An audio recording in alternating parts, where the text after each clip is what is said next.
आज हम बात करेंगे डबल एंट्री सिस्टम कि अकाउंटिंग में डबल एंट्री सिस्टम क्या होता है, उसका मीनिंग क्या है, उसके प्रिंसिपल्स क्या हैं, principles of double entry system, classification of accounts पर, और उसके बाद बात करेंगे advantage of double entry system and disadvantages of double entry system.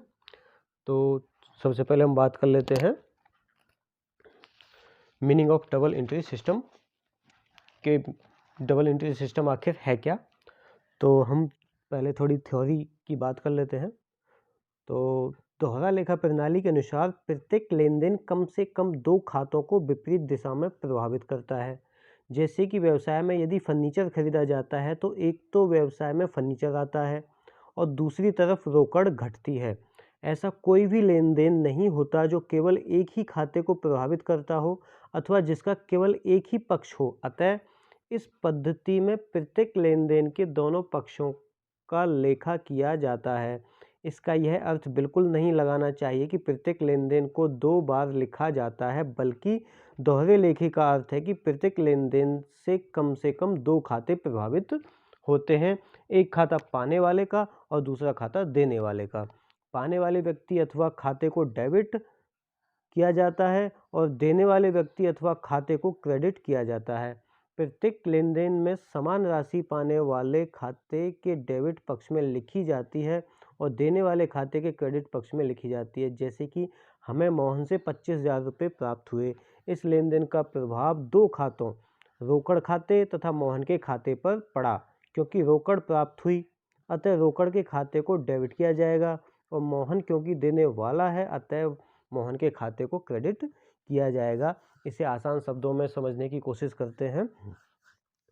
Double entry system का मतलब ये है कि जब हम कोई भी ट्रांजैक्शन करते हैं, हम कुछ परचेज करते हैं, सेल करते हैं, तो उसमें दो चीज़ें प्रभावित होती हैं। जैसे कि मैंने इसमें एक एग्जांपल दिया था कि हमने एक फर्नीचर खरीदा, तो फर्नीचर खरीदने के लिए हमने क्या किया, जब हम किसी से फर्नीचर खरीदेंगे तो हमारे बिजनेस में फर्नीचर आया, असेट्स इंक्रीज हुई, उसमें वृद्धि हुई।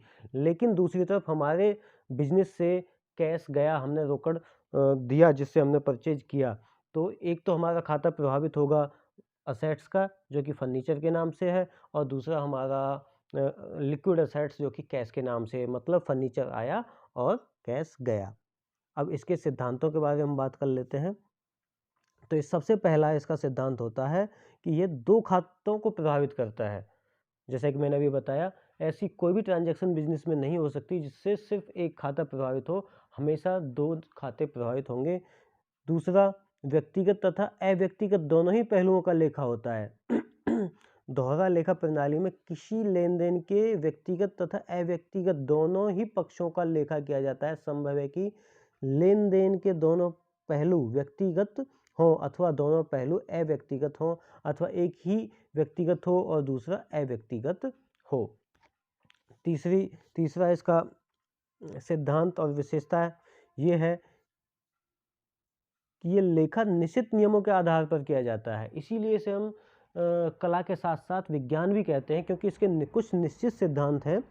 दोहरा लेखा प्रणाली में एक खाता डेबिट और दूसरा क्रेडिट किया जाता है। इसका अर्थ यह नहीं कि किसी भी खाते को डेबिट और किसी भी खाते को क्रेडिट किया जा सकता है, बल्कि डेबिट और क्रेडिट करने के लिए कुछ निश्चित नियम हैं और डेबिट और क्रेडिट इन्हीं नियमों के आधार पर किया जाता है।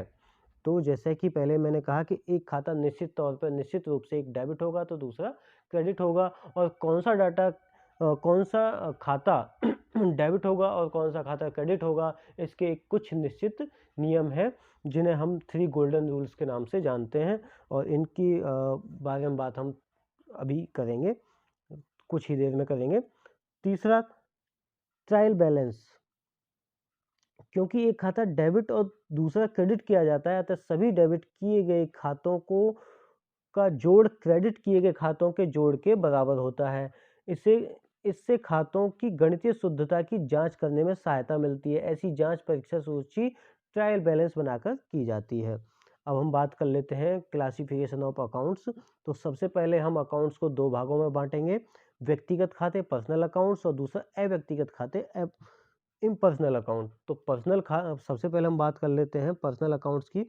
वे खाते जो किसी व्यक्ति, फर्म, कंपनी, संस्था के नाम से खोले जाते हैं व्यक्तिगत खाते कहलाते हैं। जैसे मोहन का खाता, रामचंद्र कृष्ण का खाता, DCM लिमिटेड का खाता, XYZ किसी भी ऐसी फर्म का खाता और वह उसके नाम से है तो वह पर्सनल अकाउंट में आता है। व्यवसाय के स्वामी की पूंजी खाता, कैपिटल अकाउंट, व्यवसाय के स्वामी का आहरण, ड्राइंग अकाउंट आदि। इसके लिए नियम की अब हम बात कर लेते हैं। व्यक्तिगत खातों में लेखा करते समय पाने वाले खाते को डेबिट तथा देने वाले खाते को क्रेडिट किया जाता है, जिसका रूल है debit the receiver and credit the giver. हम जैसे कि हमने हरि को 20,000 रुपये दिए, ऐसी दशा में दो खाते, हरि का खाता और रोकड़ खाता प्रभावित हुआ।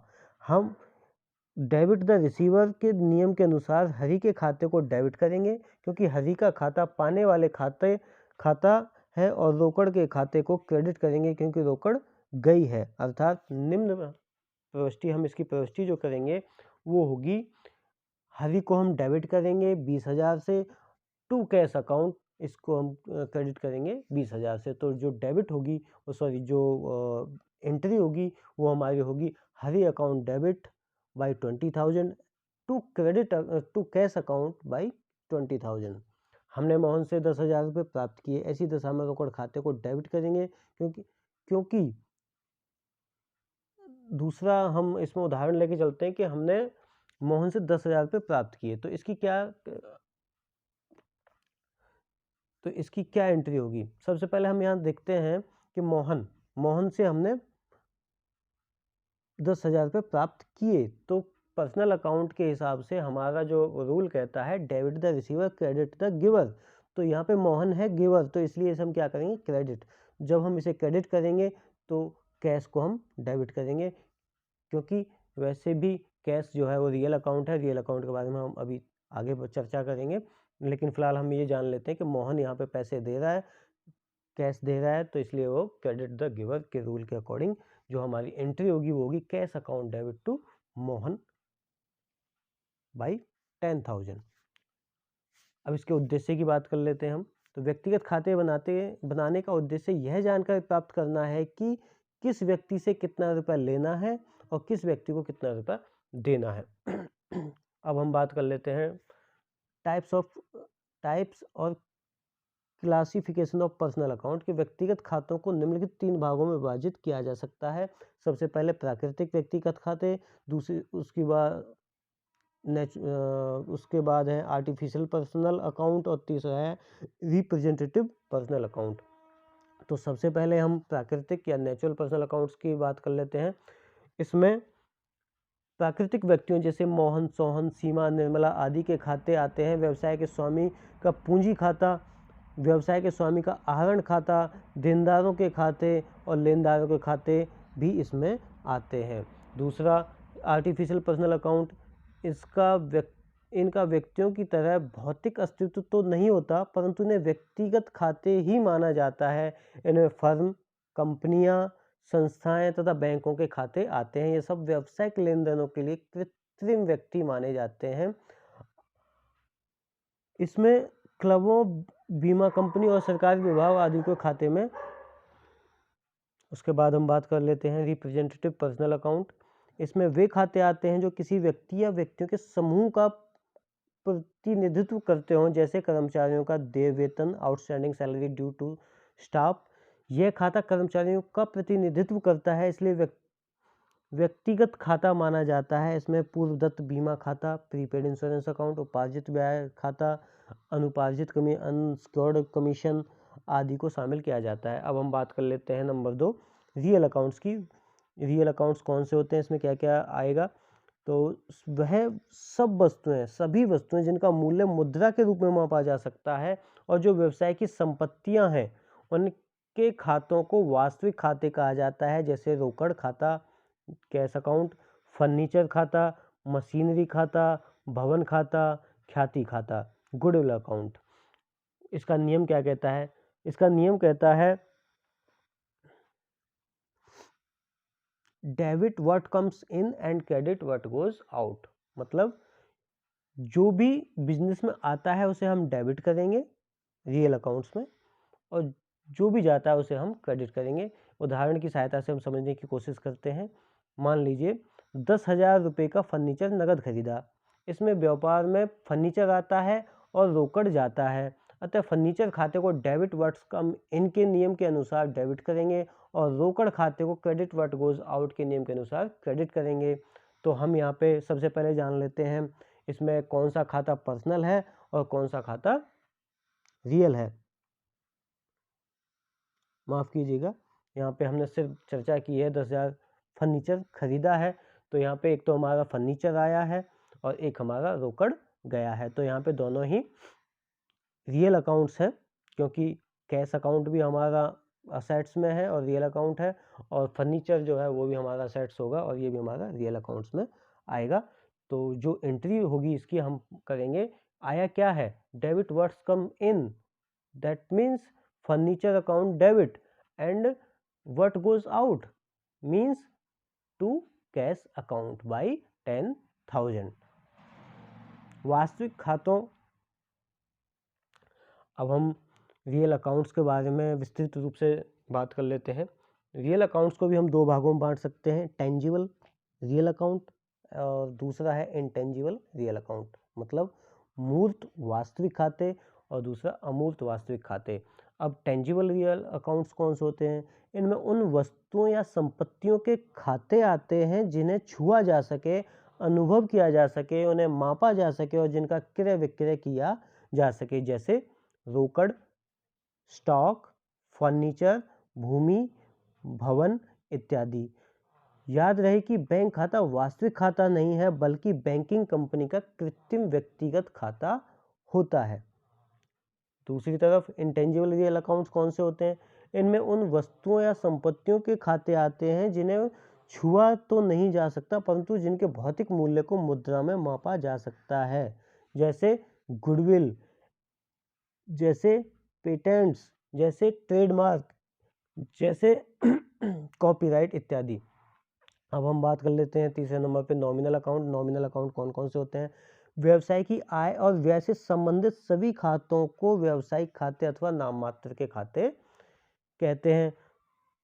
एक्सपेंसेस से संबंधित खाते, जैसे वेतन दिया, किराया दिया, डिस्काउंट दिया, बैड डेब्ट्स अकाउंट्स आदि। आय से संबंधित खाते, जैसे कमीशन मिला, ब्याज प्राप्त किया, छूट प्राप्त की आदि। इसका रूल क्या कहता है, इसका rule debit the expenses and losses and credit all income and gains. अब एक उदाहरण की सहायता से हम इसे समझ लेते हैं। 20,000 वेतन दिए, इसमें प्रभावित होने वाले दो खाते हैं, पहला वेतन सैलरी और दूसरा रोकड़ कैश। वेतन खाता नाममात्र खाता है, नॉमिनल अकाउंट है, क्योंकि यह व्यय है, इसलिए debit the all expenses and losses, यह नियम इस पर लागू होता है। और दूसरी तरफ हम कैश की बात करें तो वो हमारा रियल अकाउंट है और उसमें जो रूल लगता है वो लगता है क्रेडिट व्हाट गोज आउट। तो नियम के अनुसार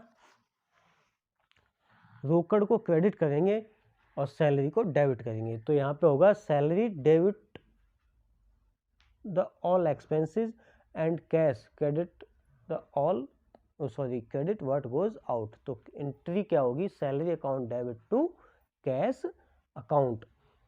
उसके बाद हम दूसरा एक उदाहरण देख लेते हैं। कमीशन 5,000 कमीशन के प्राप्त हुए, इसमें प्रभावित होने वाले दो खाते हैं, कमीशन खाता जो कि एक इनकम है और दूसरा रोकड़ खाता।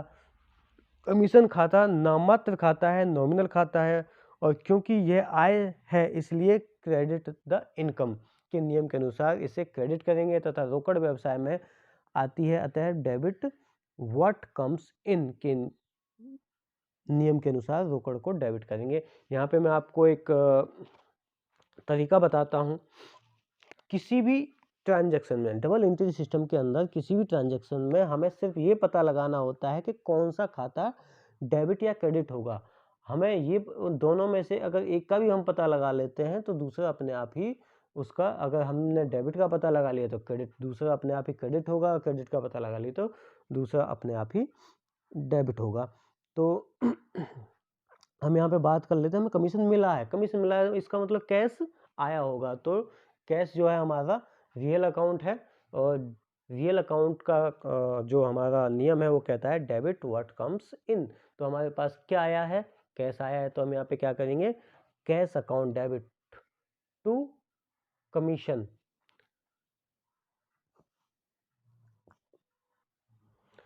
अब हम बात कर लेते हैं स्टेजेस ऑफ और parts of double entry system. सबसे पहले इसमें ओरिजिनल रिकॉर्ड होंगे, प्रारंभिक लेखे होंगे। सर्वप्रथम सभी लेन देन एक प्रारंभिक पुस्तक में लिखे जाते हैं जिसे जर्नल कहा जाता है। यदि व्यवसाय बड़े आकार का है और लेन देनों की संख्या अधिक है तो जर्नल को विभिन्न पुस्तकों में विभाजित कर दिया जाता है, जिसे जर्नल का उप विभाजन अथवा सहायक पुस्तकें सब्सिडरी बुक्स कहा जाता है। अतः जर्नल अथवा सहायक पुस्तकों में लेन देनों का लिखना दोहरा लेखा प्रणाली की प्रथम व्यवस्था है। दूसरा है हमारा क्लासिफिकेशन, वर्गीकरण।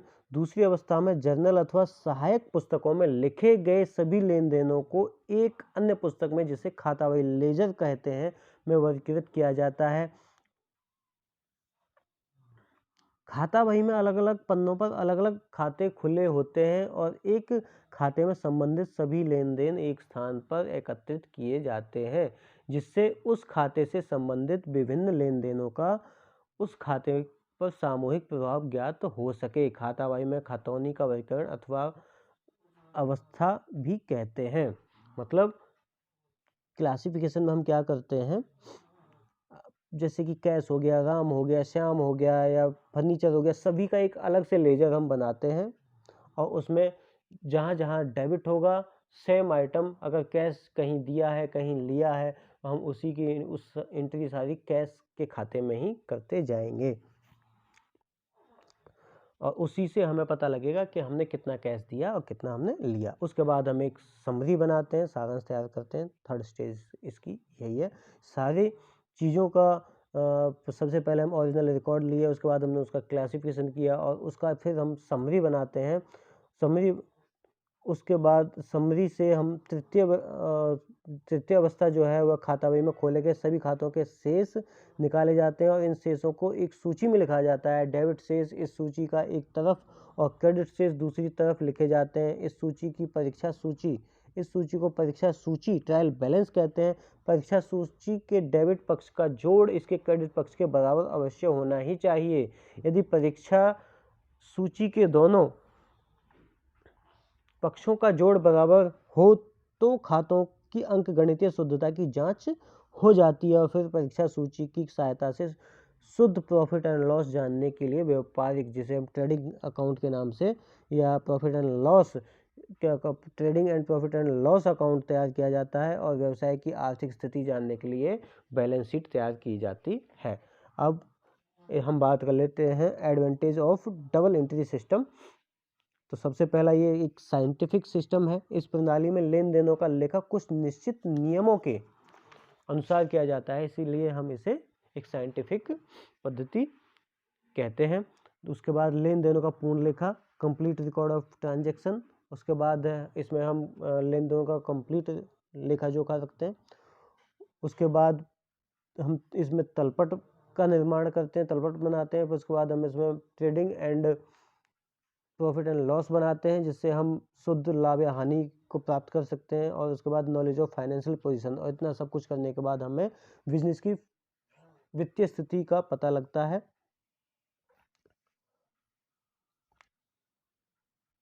उसके बाद हम इसके कुछ डिसएडवांटेजेस की बात कर लेते हैं। इसमें डिसएडवांटेज भी क्या है, भूल अशुद्धियाँ।